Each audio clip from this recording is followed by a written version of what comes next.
The subject of today's video saw his first dead body at 10 years old, grew up in one of the worst areas of his town, was never supposed to be anything in the sport of football, and the odds were always stacked against him. He always thought he was living in his dad's shadow, but eventually he'd put it all together, become a big-time recruit, and when he got to that dream school, he made something of himself. He broke the school record for sacks in a season, became the SEC Player of the Year, and was a consensus first-team All-American. He was a projected top 10 pick going into the 2015 NFL Draft, but right before the draft would happen, he'd be hit with a major curveball and his stock would drop a bit. He still became a first-round pick, but after just a few years in the league, it looks like his time in the NFL is done. In today's video, we're going to talk about one of the best defensive ends in college football this decade, his rise, his storybook career, and what would eventually go wrong for him. So, without further ado, let's get started. You may be wondering who the subject of today's video is, and it is none other than Shane Ray. He is one of the more inspiring stories you'll ever hear, but sadly, it has not gone the way that many expected it to. But right before we get into that, I'm going to ask you guys to please subscribe to the channel, as apparently 85% of the people who normally watch my videos are not even subscribed at this point, and we can definitely do better than that. So be sure to hit that button, let me know another player I can do next, and check out my new podcast. Let's get started. In order to understand who Shane Ray is, you need to meet his father, Wendell Ray. He was a star for the Missouri Tigers back in the day and actually became a 5th-round pick in the 1981 NFL Draft. From there, his dad's life would kind of spiral out of control and things would go south. Ironically, his mom would go to Kansas, which in case you didn't know, those two schools are massive rivals. Wendell ended up leaving Shane when he was 1 year old and would end up in jail. Apparently, one of the first times Shane Ray was old enough to remember meeting his dad, it was at the Jackson County Jail. He was locked up for not paying child support, and this was very tough on Shane. Shane's mom said, quote, "Wendell called and said, 'I want to see my son,' and I said, 'In jail?' At the time, I thought it was a good idea because Shane was cutting up so bad. I thought it might scare him a little bit, and seeing his dad behind bars might change it." It was a tough time for Shane and his family growing up, as they grew up in an area known as the Murder Factory in Kansas City, and his cousin was killed when he was pretty young, and it was a bad thing for him. Shane said, quote, "That was a crushing moment in my life. When that happened, I started stepping outside of my box and doing things that I didn't have any idea why I was doing." Shortly after his cousin's death, his aunt died of cancer and his great uncle died of a heart attack. So combining that with the fact he saw a dead body when he was 10 years old, things were not going well for Shane. He was headed down a bad path until he met a coach by the name of J.J. Smith. Smith admitted that Ray was just kind of a chubby kid who was never supposed to be anything in football, but soon Shane would unleash himself. But he would need a change first. He was nearly expelled in 8th grade, so his mom found a way to pay the $10,000 tuition a year to attend a private high school known as Bishop Miege, which is in the richest part of Kansas City. Originally, Ray hated it and wanted to leave, but then he hit a 3-inch growth spurt. Ray's mom had this to say about the high school coach. "We were sitting down one day after school and he said, 'If you let me take him and work with him, I promise you he could be playing on Sundays.' From there, things would get better on the football field, but he still did not like the culture there." Ray said, quote, "I saw all this Catholic stuff in mass and all I could think was, quote, 'This isn't for me. There were all these rules, you can't have facial hair and I have to wear a uniform.'" He ended up putting it all together on both the football field and as a person, as he racked up 230 tackles, 25 sacks, and nearly 50 TFLs in his final 2 years at Miege, and he got a ton of scholarship offers. He knew where he wanted to go all along though, and he eventually committed to Mizzou after a late push from Notre Dame and Oklahoma.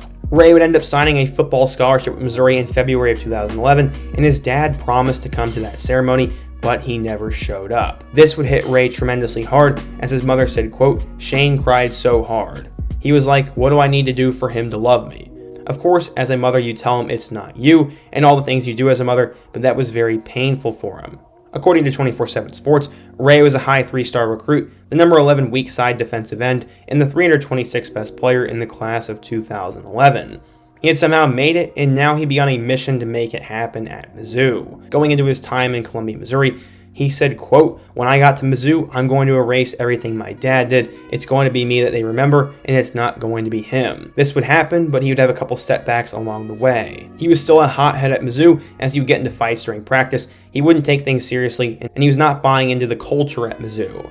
During one spring game, he apparently did not cheer on a teammate who had made a big play, and defensive coordinator Dave Steckel said the next day that he would never play if he did not buy into the culture. Apparently this hit Ray pretty hard, as he said, quote, "That really stuck with me. I remember it like it was yesterday. That was one of the times where I took that in and realized I had to mature and become a better person if I ever wanted to be a part of this football team. Switching gears to his actual Mizzou career, he would redshirt his first year, but then he would register 16 tackles and 2.5 tackles for loss in 12 games as a backup defensive end for Mizzou. Going into 2013, he would start to emerge as he was behind future second-round pick Coney Ealy and Michael Sam, who was the SEC Defensive Player of the Year. That did not stop him from showing his future, though, as he played in all 14 games, recording 39 tackles, including 9 TFLs and 4.5 sacks, and he was on the radar for the NFL Draft. He showed a flash of greatness behind those two talented players and also helped Mizzou win the SEC East, go to the SEC Championship game against Auburn, and made a game-sealing scoop and score in their Cotton Bowl win over Oklahoma State. Going into 2014, he would be a starter and would be paired with another future second-round pick in Marcus Golden, and those two would terrorize offensive lines.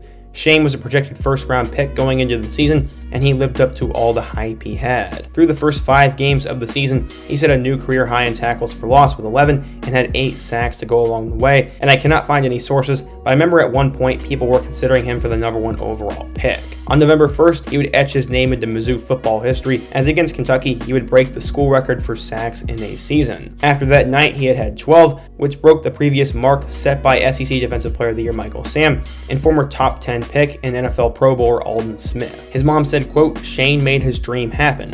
He worked so hard, it wasn't something that was always destined for him." Shane would finish the year as both the SEC Defensive Player of the Year and a first-team All-American after he registered 65 tackles, 22.5 tackles for loss, and 14.5 sacks. He could have done even better had he not been ejected in the first half of the SEC Championship game for a helmet-to-helmet hit he had on Alabama quarterback Blake Sims. From there, he decided to leave school early, and he was a projected top 10 pick. Unfortunately, this is where some of the setbacks would start, as a toe injury would exempt him from the combine, but he would still have a great pro day, and his dad was there to watch. He was in great shape, but then just a couple of days before the draft, he was hit with a major curveball. He was pulled over for speeding and possession of marijuana, and this would cause his stock to fall tremendously. The Broncos would trade a ton of picks, though, as he was still available, and they would take him with the 23rd overall pick in the 2015 NFL Draft, and according to pretty much every source, they were getting a steal in Ray. He was expected to be the next Von Miller for the franchise, and things started out pretty solid for him. He ended his rookie year with 20 tackles, 4 sacks, and 1 pass deflection, and along the way, he was actually a Super Bowl champion, and everything was looking good. But then he was hit with the injury bug. In his rookie year, he had that toe and knee sprain kind of bothering him, but the following year, he would avoid that injury bug and had career-high numbers. He finished 2016 with 8 sacks while he only started 8 games, and he was starting to show all that promise he had. But then things would start to go off for good, as during training camp in 2017, he would have a wrist injury and caused him to miss all of camp, the preseason, in 8 regular season games. Ray would lose a ton of weight from there and would lose a ton of steam before he would hurt his wrist once again in 2018, and the Broncos would move on by selecting NC State's Bradley Chubb in the top 10. From there, they did not pick up his contract, and he was a free agent, and he was signed by the Baltimore Ravens. Many thought he'd have a chance to make the roster, but he was part of final cuts. But as of 2021, he will sign with a team in Toronto up in the Canadian Football League. Shane Ray had it very tough growing up and was never supposed to make it out of there. Unfortunately, his body has pretty much given up on him, and teams are just looking for younger players now. I hope Ray has a big year in the Canadian Football League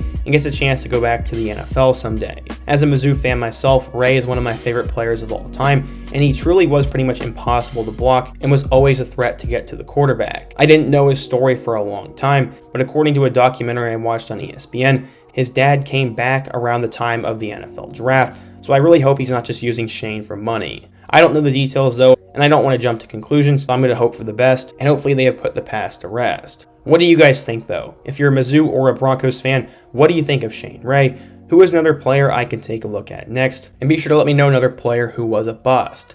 Before you go, if you want to support today's video, be sure to hit that like button, subscribe to the channel if you are new here, check out my new podcast and all my other videos on the end screen, including my video I did about what happened to Michael Sam. Hope to see you guys again soon, but until next time, peace.